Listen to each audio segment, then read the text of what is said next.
In a way, in our contemporary worldview, it's easy to think that science has come to take the place of God.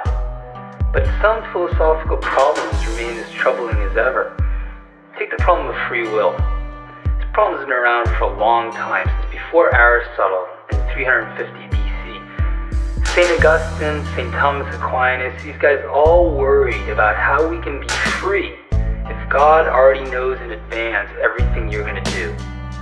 Nowadays, we know that the world operates according to some fundamental physical laws.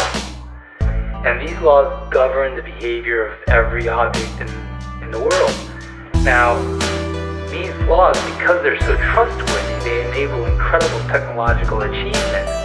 But look at yourself. We're just physical systems too, right? We're just complex arrangements of carbon molecules. We're mostly water. And our behavior isn't going to be an exception to these basic physical laws. So it starts to look like whether it's God setting things up in advance and knowing everything you're going to do, or whether it's these basic physical laws governing everything, there's not a lot of room left for freedom. So I might be tempted to just ignore the question, ignore the mystery of free will.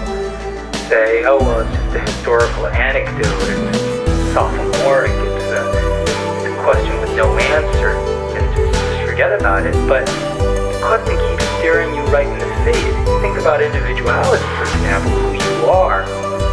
Who you are is mostly a matter of the free choices that you make, or taking responsibility. You can only be held responsible, you can only be found guilty, or you can only be admired or respected for things you did of your own free will. The question keeps coming back, and we don't really have a solution to it. It starts to look like all your decisions are really just a charade. Think about how it happens. There's some electrical activity in your brain. Your neurons fire. They send a signal down into your nervous system. It passes along down into your muscle fibers. They twitch. You might say, reach out your arm. Looks like it's a free action on your part. But every part of that process is actually governed by physical law, chemical laws, electrical laws, and so on. So now it just looks like the Big Bang set up the initial conditions, and the whole rest of our history, the whole rest of human history and even before, is really just sort of the playing out of subatomic particles according to these basic fundamental physical laws. We think we're special. We think we have some kind of special dignity. But that now comes under threat. I mean, that's really challenged by this picture. So you might be saying, well, wait a minute, what about quantum mechanics? I know enough contemporary physical theory to know it's not really like that. It's really a probabilistic theory. There's room, it's loose, it's not deterministic. And that's going to enable us to understand free will. But if you look at the detail, it's not really going to help, because what happens is you have very small quantum particles, and their behavior is apparently a bit random. They sort of swerve.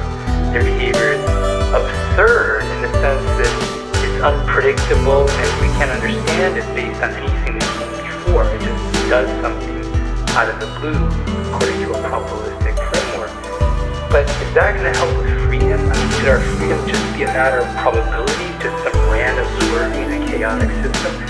That starts to seem like it's worse. I'd rather be a gear in a big deterministic physical machine than just some random swerving. So we can't just ignore the problem. We have to find room in our contemporary worldview for person, with all that entails, not just body, but person. And that means trying to solve the problem of freedom, finding room for choice and responsibility, trying to understand